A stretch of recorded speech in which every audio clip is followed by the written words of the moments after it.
성경 일독을 위해서 오늘 우리가 함께 읽어나갈 하나님 말씀은 역대상 4장부터 6장까지의 말씀입니다. 역대상 4장에서는 유다 자손과 시므온 자손들이 어떻게 살아갔는지 그들의 족보와 그들의 삶에 대해서 나오고 있고요.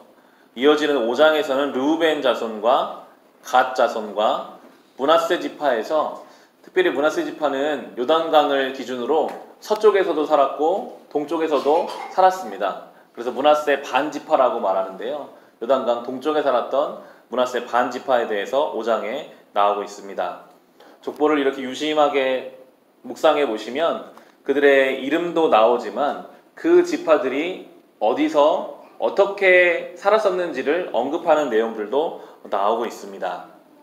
우리가 볼 때는 이게 무슨 의미가 있나라고 생각이 들 수도 있지만, 이 구약 역사를 총 살펴보면 이렇게 각 지파별로 가나안 땅을 차지하고 살고 있다는 것은 하나님의 큰 은혜임을 고백할 수밖에 없습니다.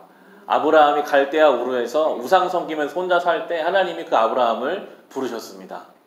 그리고 그 아브라함을 통해서 결국 한 민족이 이루어졌고, 그 민족은 원래 이집트 땅에 종살이하고 있었는데 하나님이 모세를 보내서 홍해를 가르시고 그들의 광야 40년을 통해서 가나안 땅까지 와서 살게 하신 것입니다. 이 지금 역대상에 기록되고 있는 이 민족들의 지파들의 삶은 어쩌면 이스라엘 민족에서 가장 영광스러운 때입니다. 하나님의 약속이 성취되고 그 약속, 하나님께서 주신 땅을 주겠다, 나라를 주겠다, 민족을 만들겠다 하시는 그 약속을 직접 경험한 사람들의 이야기가 적혀져 있기 때문입니다. 이 역대상을 읽었던, 바벨론 포로기를 마치고 다 무너진 이스라엘 돌아왔던 그들에게는 자기 민족의 역사를 보는 것이, 우리가 회복해야 할 모습이구나, 우리가 다시 온전히 이루어야 할 하나님 나라의 모형이 여기 있구나 하는 것을 역대상을 보면서 그들은 느낄 수가 있었습니다. 회복. 성경에서 중요한 단어가 바로 이 회복입니다. 무너진 것을 다시 회복해 가시는 것이 하나님의 역사입니다. 모든 것을 다 잃고 무너진 땅에 돌아온 이스라엘 백성에게 이 회복의 청사진을 보여주시면서 앞으로 이렇게 다시 하나님 나라가 이루어져야 할 것을 보여주신 것처럼 우리에게도 회복해야 할 것들이 있다면 하나님의 은혜를 구하며 회복해 나아가야 할 것입니다. 우리의 믿음, 우리의 기도 생활, 우리의 가정, 우리가 하나님 앞에 많이 누리고 있었으나 이제는 누리지 못하고 있는 것들이 있다면, 하나님이 우리에게 주셨으나 그것을 온전히 간수하지 못하고 있는 것이 있었다면 이제 우리도 하나님의 은혜를 구하며 그 회복을 경험해야 할 것입니다. 특별히 지파들의 신앙의 모습이 적혀져 있는데요. 5장 18절부터 보시면 르우벤 자손과 갓 사람과 므낫세 반쪽 지파 가운데서 방패와 칼을 들고 활을 당기며 싸움에 익숙하여 군대에 나갈 만한 용사들은 44,760명이다. 그들이 하갈 사람과 여두루와 나비스와 노답과 싸울 때에 하나님께서 도우셔서 하갈 사람과 이들의 모든 동맹군을 그들의 손에 넘겨주셨는데, 이것은 그들이 싸울 때에 하나님을 믿고 그에게 부르짖었으므로 하나님이 그들의 부르짖음을 들어주셨기 때문이다 라고 나옵니다. 그들이 싸울 때에 하나님을 의지해서 싸웠습니다. 그래서 하나님께서 그들에게 승리를 주셨습니다. 이것이 건강한 성도의 모습입니다. 힘들고 어려운 그 전쟁 속에서 하나님을 철저히 의지하고 하나님이 그 싸움을 승리하게 하시는 것, 이것이 성도의 모습인데요.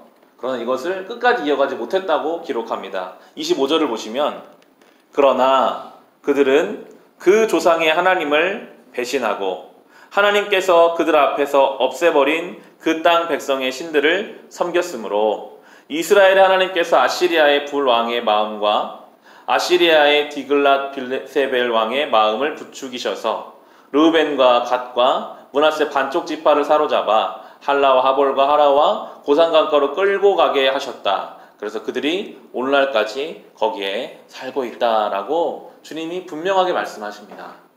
전쟁이 사라지고 평온해지니까요, 우상을 섬겼어요. 하나님과 온전히 연합해서 승리했던 경험이 있었던 이스라엘 백성도 자기의 삶이 오히려 평안해지니까 이방 것들을 섬기게 되고 하나님 아닌 다른 것들을 의지하다가 다시 무너짐을 경험할 수밖에 없었다라고 성경이 이야기합니다. 회복과 함께 우리가 기억해야 할 것은 늘 깨어 있어야 한다는 것입니다. 하나님이 회복해 주시고 하나님이 세워 주셔도요, 우리가 깨어 있지 못하면 또 다른 곳으로 갈 수밖에 없는 것이 인간의 연약함입니다. 이어지는 6장에서는 레위 자손 이야기가 나옵니다. 레위 자손은 좀 특별합니다. 다른 모든 지파들은 하나님이 주신 땅이 있었고 그 땅에 모여 살았는데, 오직 레위 지파는 각 지파별로 땅을 조금씩 떼어주어서 이스라엘 전역에 살았던 것이 바로 레위 지파의 모습임을 성경을 통해서 우리는 알 수 있습니다. 레위 지파는요, 모든 사람들 옆에 살게 하셨어요. 레위 지파는 영적인 일을 감당하는 사람들이었거든요. 하나님을 예배하고 사람과 하나님 사이를 연결하는 역할. 그래서 이 레위 지파는요, 모든 사람들 옆에, 모든 12지파 옆에 살게 하셔서 이 역할을 감당하게 하셨습니다. 이 시대에 성도된 우리가 레위 지파로 부름 받았습니다. 우리가 아니면요, 영적인 일을 이 땅에서 할 사람이 없어요. 우리가 아니면 하나님과 사람들을 연결시켜줄 역할을 할 사람이 없습니다. 이 역대기에서는 레위 지파가 굉장히 거룩하게 쓰여지고 있거든요. 이 시대의 레위인으로 부름받은 우리는 거룩한 역할을 감당받은 사람들입니다. 우리는 세상으로 부름받았습니다. 우리가 있는 그곳에 주님이 우리를 보내셔서요, 그냥 보내신 게 아니라 레위인의 역할을 감당하라고, 내 주변에 보는 사람들을 위해서 기도하고 그들에게 우리의 말과 행동으로 하나님을 전하고, 우리가 있는 그곳 그 자리에서 예배함으로 그래도 이 땅이 예배하는 땅이 될 수 있도록 그 역할을 감당하라고 우리를 보내셨습니다. 레위인의 이 거룩한 부름을 기억하며 살아갑시다. 우리의 가정이, 우리의 일상이 우리를 통해 예배하는 자리가 되시기를 주님의 이름으로 축원합니다. 기도하겠습니다.